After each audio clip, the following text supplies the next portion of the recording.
था कि महाराष्ट्र में जिस तरह से सियासत हो रही है और जिस तरह से जुल्म और नाइंसाफी के खिलाफ बोलने वाले लीडर अबू आसिम आजमी साहब को सस्पेंड किया गया इस बजट अजलास से, उसके विरोध में कि वो सस्पेंशन ऑर्डर वापस लिया जाए। हम देख रहे हैं कि मुल्क में महापुरुष और मुल्क का हीरो कौन, इस ताल्लुक से एक बहस छिड़ी हुई है और टारगेट सिर्फ और सिर्फ मुसलमानों को बनाया जाता है। हीरोज, महापुरुष, जबकि कोई मुखालफत में बोले ना तो भी टारगेट मुसलमानों को ही किया जाता है और यही महाराष्ट्र में हो रहा है। एक फिल्म आई छावा, जिसने एक सेंटिमेंट लग कर दिया लोगों को उस फिल्म ने और ऐसा एहसास दिला दिया कि मुसलमान ही बड़ा जालिम है, जबकि उस फिल्म में भी ये बताया गया कि संभाजी महाराज की जो बीवी थी यसुबाई, उनके भाई खुद औरंगजेब की साइड से थे। अगर वो धर्म की लड़ाई होती तो उनके ही भाई, सगे भाई, वो औरंगजेब की साइड से क्यों होते? वो धर्म की लड़ाई नहीं थी, वो राजपाट की लड़ाई थी। हम औरंगजेब की बादशाहत सही थी गलत थी, उस पर हमारी बहस ही नहीं है। हमारी बहस इस पे है कि इस मुल्क का हीरो कौन, इस मुल्क का महापुरुष कौन। और वो लोग, हमने इस मुल्क में हमेशा, हमने कभी मुगल बादशाहों को अपना महापुरुष या हीरो नहीं बताया। हमने किसे अपना हीरो बनाया? गांधी को अपना हीरो बनाया, अंबेडकर को अपना हीरो बनाया, मौलाना अब्दुल कलाम आजाद को अपना हीरो बनाया, मोहम्मद अली जौहर को अपना हीरो बनाया, भगत सिंह को अपना हीरो बनाया, बोस को अपना हीरो बनाया। हम जो है आजादी हमको जिसने दिलाई, हमको इस बहस में भी नहीं पड़ना है कि मुगल बादशाहत कितनी अच्छी थी या मुगल बादशाहों के टाइम ये मुल्क सोने की चिड़िया था क्या कि अंग्रेज यहां आए। बहस उस पर भी हमारी नहीं है। हमारी बहस इस पे है कि समाजवादियों को आरएसएस और बीजेपी वाले सिखाएंगे कि मुल्क का हीरो और बादशाह कौन। जिनके आरएसएस के हेडक्वार्टर में आज तक गांधी की फोटो नहीं लगी, जिसे इस मुल्क का सबसे बड़ा हीरो हम मानते हैं, वो हमें सिखाएंगे कि इस मुल्क का हीरो कौन होना चाहिए, इस मुल्क का महापुरुष कौन होना चाहिए। सिर्फ कुछ मामूली सी बात को बहाना बनाकर, और अगर किसी मुस्लिम लीडर ने वो बात बोल दी तो उसको मीडिया में इस तरीके से हाईलाइट किया जाता है कि 4-4, 6-6 दिन उस पर सिर्फ बहस होती है और ऐसा बताया जाता है कि किसी का अपमान कर दिया गया, जबकि अबू आसिम आजमी साहब ने किसी का अपमान नहीं किया। हमेशा से उनका तो खुद जो कॉन्स्टिट्यूंसी है वो शिवाजी नगर है। जो शिवाजी नगर कॉन्स्टिट्यूंसी से 4 बार एमएलए बनकर आए, उनको कोई बताएगा कि शिवाजी महाराज के सम्मान में क्या बोलना चाहिए और क्या नहीं बोलना चाहिए, ये उनको बताने की जरूरत ही नहीं है। वो इस मुल्क के, इस रियासत के जो हीरोज हैं उनका सम्मान करना जानते हैं और हमेशा उनका सम्मान किए हैं। मगर सिर्फ एक हालात सियासी बनाने के लिए जो सेकुलर पार्टियां भी थी, उद्धव ठाकरे, कांग्रेस पार्टी, इनको भी ऐसा लगने लगा कि एक मुद्दा मिल गया है वापस हिंदुत्व पे आने के लिए। जितना पोजीशन वाली पार्टियां नहीं बोल रही हैं, उतना अपोजिशन वाली पार्टियां बोल रही हैं। ये देश देख रहा है, ये शहर देख रहा है, अकलियत देख रही है कि जब जब किसी पार्टी में किसी मुसलमान लीडर ने कोई बात बोला है तो इस मुल्क की सेकुलर पार्टियों ने अपना दामन बचाने का काम किया है। मगर यहां बैठे हुए तमाम ही समाजवादी के वर्कर और जिम्मेदारान इस बात से जरूर खुश होंगे और मैं उन्हें मुबारकबाद दूंगा कि आपका राष्ट्रीय नेता अखिलेश यादव उसने साफ साफ आकर अबू आसिम आजमी के साथ खड़ा हुआ। ऐसा लीडर आपका राष्ट्रीय अध्यक्ष है। समाजवादियों को फक्र होना चाहिए कि आप उस पार्टी में हो कि जिसके राष्ट्रीय अध्यक्ष ने अपना दामन बचाने का काम नहीं किया, अपने लीडर के साथ खड़ा रहा। नहीं तो आजकल एक अच्छा फैशन चला है कि मुसलमान अगर पार्टी में कोई लीडर कुछ बोल दे तो उनके राष्ट्रीय लीडर बोल देते हैं कि वो उनका पर्सनल स्टेटमेंट है, हमारा उससे कोई ताल्लुक नहीं। हम ऐसी पार्टी के साथ नहीं है, इस बात का भी हमें फक्र है। इसलिए महाराष्ट्र में हमने सबसे पहले अबू आसिम आजमी के साथ खड़े रहने का ऐलान किया। ताल्लुक रखते हैं हम हमेशा से, मालेगांव शहर हो या फिर रियासत हो या मुल्क हो, जब जब किसी पर जुल्म हुआ है या नाइंसाफी हुई है तो ये शहर उसके लिए खड़ा हुआ है। मालेगांव शहर की आवाम उनके लिए खड़ी हुई है। यही बताना हमारा मकसद था कि हम इस जुल्म और नाइंसाफी के खिलाफ है। जो आदमी आज आप देखेंगे पूरे महाराष्ट्र में अकलियत, पिछड़े या जिनके साथ जुल्म हो रहा है, उनकी आवाज अगर असेंबली हॉल में कोई है तो वो सिर्फ और सिर्फ अबू आसिम आजमी साहब है। उसके अलावा कोई दूसरा आदमी नजर नहीं आता। और ऐसे आदमी को सस्पेंड कर देना, उसकी आवाज को दबाना, ये कहीं न कहीं जुल्म और नाइंसाफी हो रही है। मुल्क कानून से चल रहा है या अगर ये मानते हैं कि औरंगजेब हिटलर था या उसके फैसले जो थे वो बादशाह वाले या हिटलर शाही थे, तो आप तो लोकशाही में वैसे फैसले कर रहे हो, आप तो जमहूरियत में वैसे फैसले कर रहे हो कि किसी की विधानसभा के बाहर बोली हुई बात, वो भी ऐसी बात नहीं जिससे किसी का अपमान हुआ हो, ऐसे इंसान को आप सस्पेंड करते हो। उसने विधानसभा में वो बात नहीं बोली तो आप कानून नहीं चला रहे हो, आप कहीं ना कहीं डंडा लेकर बैठे हो, आप कानून को किनारे रखकर काम कर रहे हो। ये इस मुल्क और इस महाराष्ट्र रियासत के लिए बराबर बात नहीं है। बोलने का हक, बोलने की आजादी सबकी है। अगर कोई किसी महापुरुष का अपमान करता है, वो किसी भी धर्म और मजहब का हो, तो वो हम भी कभी बर्दाश्त नहीं करते। मगर सिर्फ बोलने की आजादी पर पाबंदी लगा देना, नजरियात और विचारधारा पर पाबंदी लगाना, ये इस मुल्क और इस रियासत में अब शुरू हुआ है, जिसकी जितनी मजम्मत की जाए कम है। हम इस तरह के नजरियात, इस तरह की विचारधारा, इस तरह से किसी और विचारधारा को दबाने वाले लोगों की भी मजम्मत करते हैं कि वो इस मुल्क में आजादी के साथ रहने दे, आजादी के साथ बोलने दे। हमें इस मुल्क ने आजादी दी है, हमें बोलने की भी आजादी है, खाने पीने की भी आजादी है, रहने सहने की भी आजादी है। मगर छोटी छोटी बात, अगर सस्पेंशन करना ही था तो नितेश राणे का सस्पेंशन क्यों नहीं किया?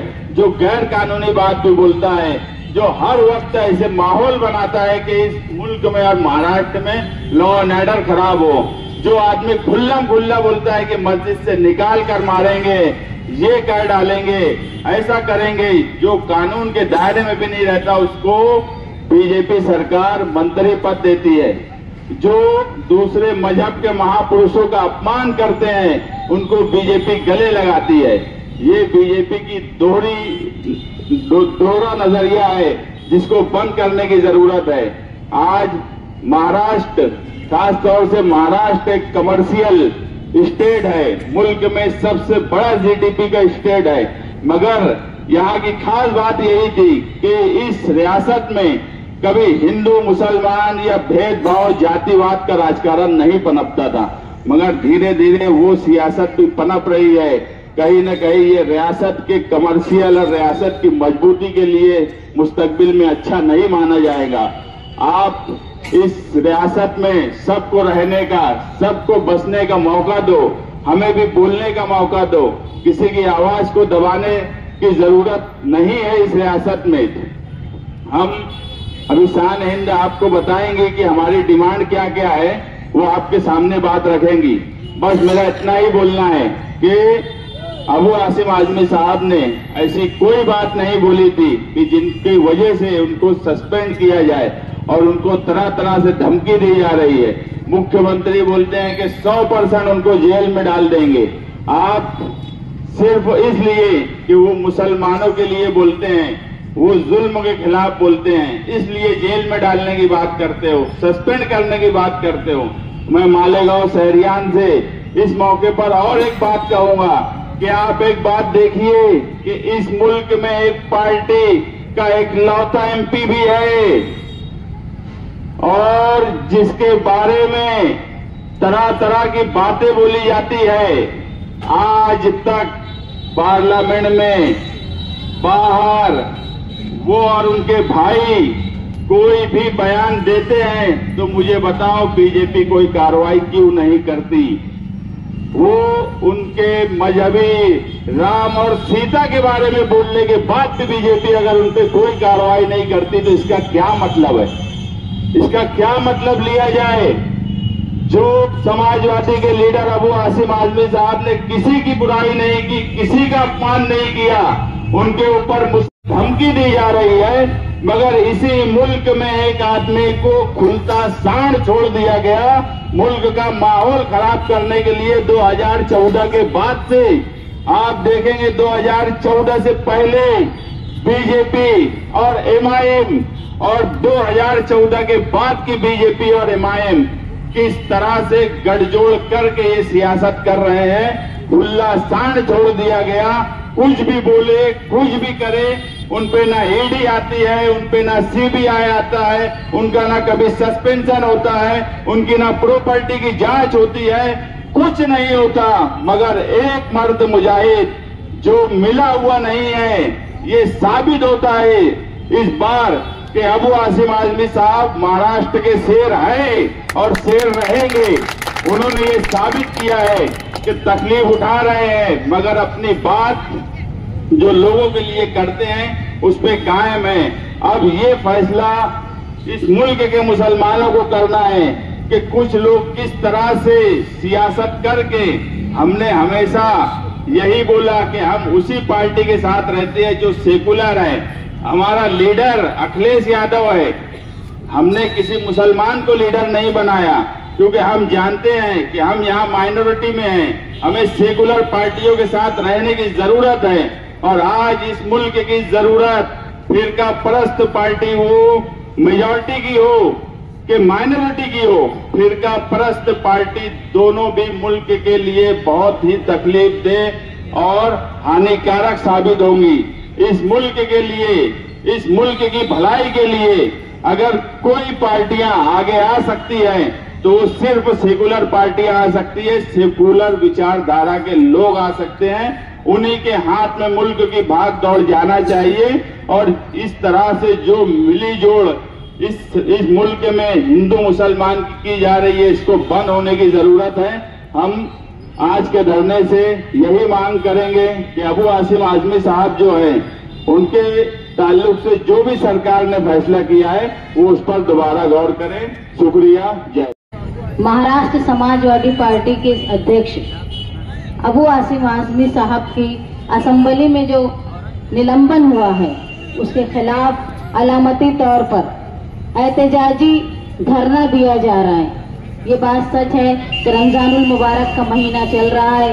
आज जुमे का रोज धूप की शिद्दत होने के बावजूद भी जो मालेगांव की तारीख रही है कि हमेशा मालेगांव शहर ने समाजवादी और सोशलिस्ट ख्याल को जिंदा रखा है, उसकी जीती जागती मिसाल आज मालेगांव शहर के लोग रोजे की शिद्दत में और रमजान में रोजे की शिद्दत और धूप के बावजूद भी आज जमा होकर जो मालेगांव की तारीख रही है कि हम हिंदुस्तान को तहरीक की राह देते हैं, वैसे ही अबू आसिम आजमी साहब के खिलाफ जो जालिमाना नाइंसाफी का जो फैसला हुआ उसके खिलाफ महाराष्ट्र में सबसे पहले एहतजाज करने का काम मालेगांव शहर कर रहा है। काबिल मुबारकबाद। हिंदुस्तान की ये तारीख रही है कि हिंदुस्तान में अभी के वाकये छोड़ दिए जाएं जो हालिया वक्त है तो हिंदुस्तान में वही राज करता है जो दिलों पे राज करता है। और माजी में भी आपने देखा है कि हिंदुस्तानियों का दिल इतना बड़ा था कि जहां सम्राट अशोक इन्होंने अपने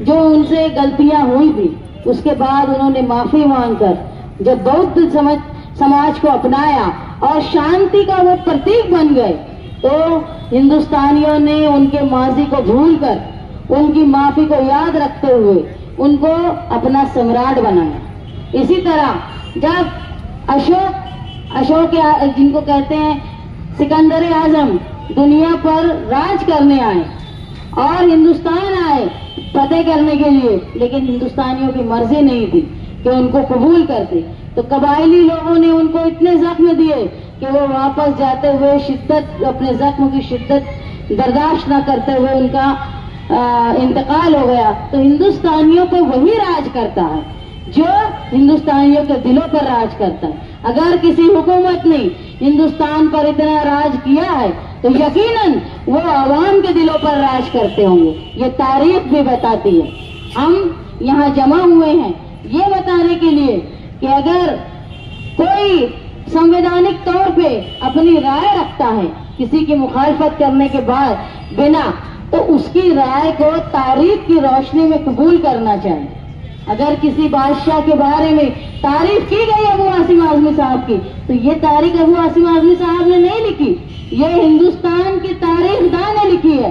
और यकीनन अगर औरंगजेब रहमतुल्लाह अलैह ने हिंदुस्तान पर राज किया तो अखंड हिंदुस्तान पर हिंदुस्तान के मुगल बादशाहों के सबसे बड़े हिस्से पर राज करने वाले वो औरंगजेब रहमतुल्लाह अलैह थे, और यकीनन वो लोगों के दिलों पर राज करते होंगे। जिस तरह उन्होंने मंदिरों के लिए दान किया, जिस तरह उन्होंने अपनी फौज में मुसलमानों के साथ साथ बड़ी तादाद में गैर मुस्लिम लोगों को रखा, इसका मतलब है वो सेकुलर थे, वो लोगों को लेकर चलते थे, इसीलिए इतने बड़े खित्ते पर उन्होंने राज किया। लेकिन आज हिंदुस्तान का जैसे मॉडर्निज्म हो रहा है, इसके बाद भी हिंदुस्तान में संविधान पर सबसे बड़ा खतरा हो गया।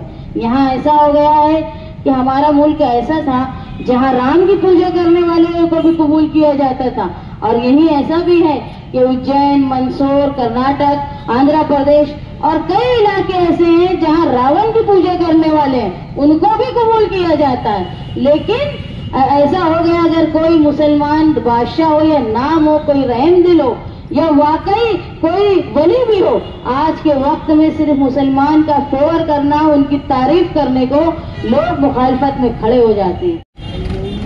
मोहतरमा शान हिंद साहिबा मोहम्मद मुस्तकीम बिगनेडी साहब, समाजवादी पार्टी के जाबाज सिपाहियों, आप सबकी मौजूदगी में मैं महाराष्ट्र की आवाम का तक महाराष्ट्र की आवाम, चाहे वो हिंदू हो, मुसलमान हो, सिख हो, ईसाई हो, सबको कुछ पैगाम देने की कोशिश करूंगा कि ये मुल्क, ये महाराष्ट्र, ये हमारा अपना मुल्क है। इस मुल्क के लिए जब जरूरत पड़ेगी तो मुल्क की सलामती के लिए, मुल्क की आवाम के लिए, चाहे वो किसी समाज, किसी धर्म, किसी मजहब के हो, अगर उसकी हिफाजत के लिए समाजवादियों को अपनी जान देना पड़े तो हम समाजवादी वर्कर हर मौके पर पहली सफ में खड़े होंगे। हम गीदड़ों की तरह, हम लोमड़ियों की तरह, हम गिरगिटान की तरफ पीछे छुपकर नहीं खड़े रहेंगे। बात है औरंगजेब रहमतुल्लाह ताला अलैह की कि अबू हासिम ने औरंगजेब की तारीफ क्यों की?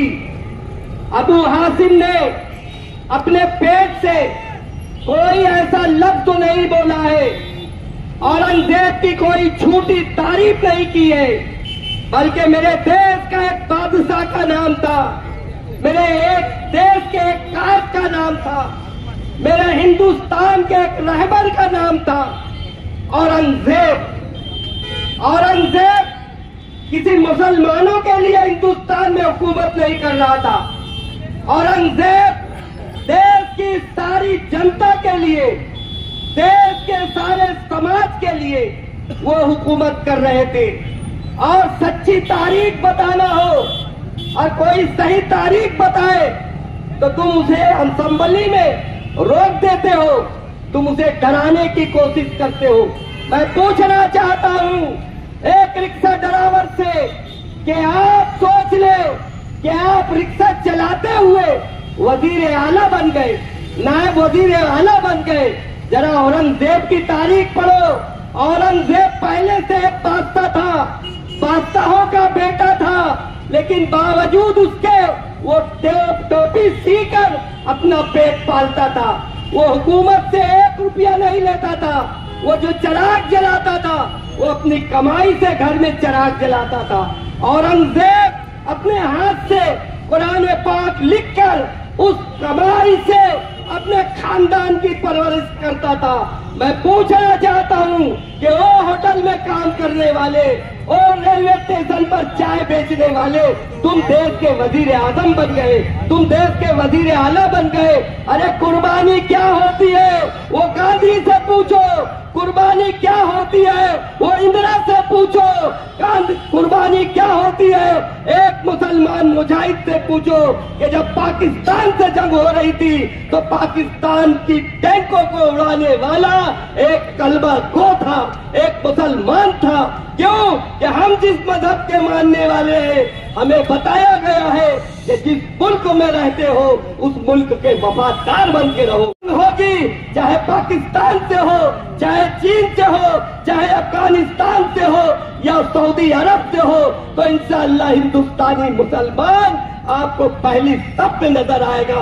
तुम्हारे सही का देश का नक्शा बेचने वालों, गांधी के कातिलों की जी हुजूरी करने वालों, तुम क्या समझो इस देश के लिए तुम्हारे और हमारे असलाफ ने क्या कुर्बानियां दी है। हमारे असलाफ ने, हमारे उलमा ने, हमारे लोगों ने लाखों लाख की कुर्बानी देकर इस देश की सलामती को बचाया है।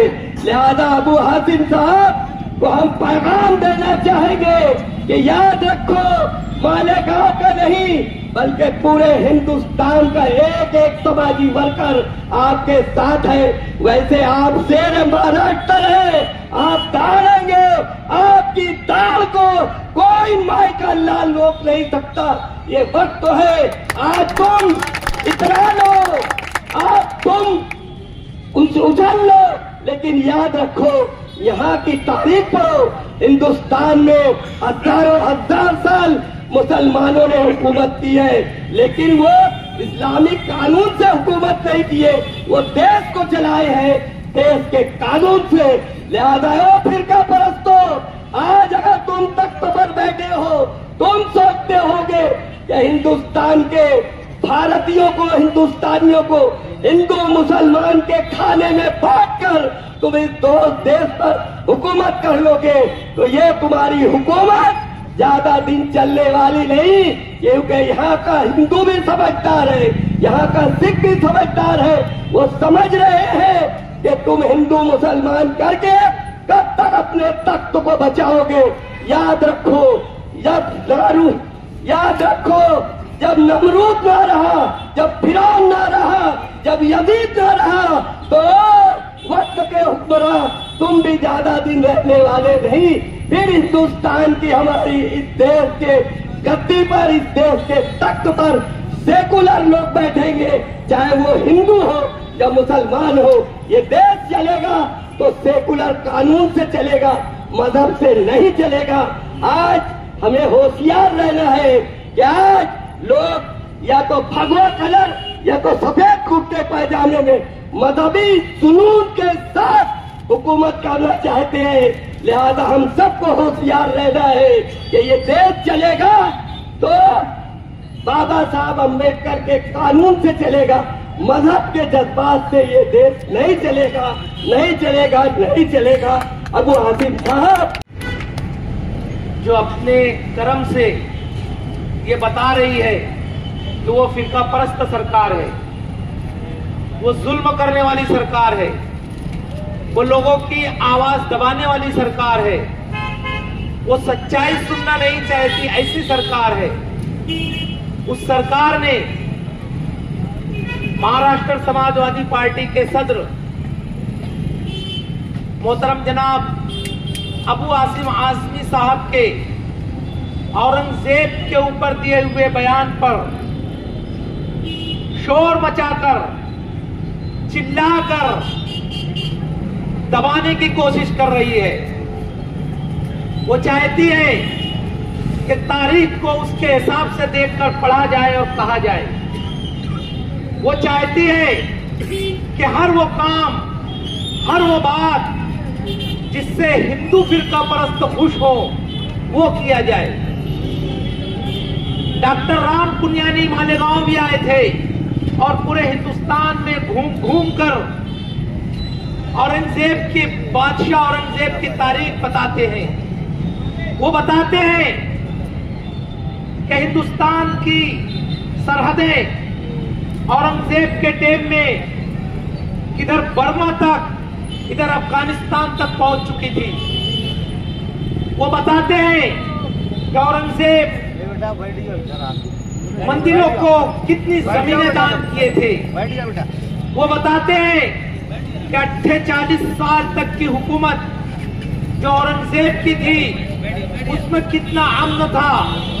और वो ये भी बताते हैं कि औरंगजेब के वक्त में 34% ओहदेदार वो गैर मुस्लिम थे।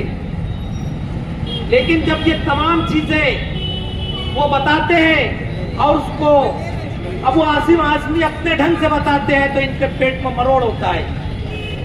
ये देखते हैं इससे अमन होगा, इससे हिंदू मुस्लिम एकता होगी, इससे उनकी सियासत पर ज़र्ब पड़ेगी। इसीलिए वो जोर और शोर से वो तमाम बातों को खत्म करके सिर्फ ये बताने की कोशिश करते हैं कि औरंगजेब ने शिवाजी महाराज को कैद किया था। हम बता दें कि औरंगजेब ने अगर हुकूमत की थी तो वो मुसलमान हुकूमत या इस्लामी हुकूमत नहीं थी। औरंगजेब एक मुस्लिम था लेकिन वक्त का एक बादशाह था और बादशाह को अपने कार्यकाल में, अपनी हुकूमत में जो चीजें जरूरी हुआ करती थी वो करते थे। औरंगजेब ने भी मंदिरों को बेशुमार जमीनें दान दी। क्या ये चीजें इन फिरका परस्तों को दिखाई नहीं देती? मगर ये चीजें देखने से अबू आसिम आजमी के ऊपर हल्ला कैसे किया जाएगा? गैर पढ़े लिखे या कम पढ़े लिखे या तारीख से नाबलद गैर मुस्लिमों को भड़काया कैसे जाएगा, बहकाया कैसे जाएगा? वो अपने ढंग से लिखना चाहते हैं, अपने ढंग से बोलना चाहते हैं। इसीलिए उन्होंने महाराष्ट्र के जो लीडर हैं, जो बेबाक हैं, जो निडर हैं, जो सिर्फ अपने हल्के की नहीं पूरे महाराष्ट्र के दबे कुचले लोगों की, मजलूमों की, अकलियती पिछड़े लोगों की आवाज बनकर उभरते हैं और असेंबली में बोलते हैं, बबांगे तेहल बोलते हैं, जो डरते नहीं हैं। ये लोग एक वक्त था यूपी और बिहार के लोगों के खिलाफ वावेला मचाए थे। यही अबू आसिम आजमी डट कर खड़े हुए कि हिंदुस्तान सबका है। आज औरंगजेब के नाम पर सिर्फ अबू आसिम आजमी को डराया जा रहा है, धमकाया जा रहा है। उनकी आवाज बंद करने के लिए उन्हें निलंबित किया गया। मालेगांव शहर समाजवादी पार्टी इस एहतजाजी धरने के साथ ये बावर कराना चाहती है, ये मुतालबा करती है कि उनका निलंबितपना खत्म किया जाए, उन्हें असेंबली में अपनी आवाज रखने की, अपना हक बुलंद करने की उनको आजादी दी जाए। और मालेगांव शहर समाजवादी पूरी तरीके से अबू आसिम आजमी के साथ है। इतना ही बोल के मैं अपनी बात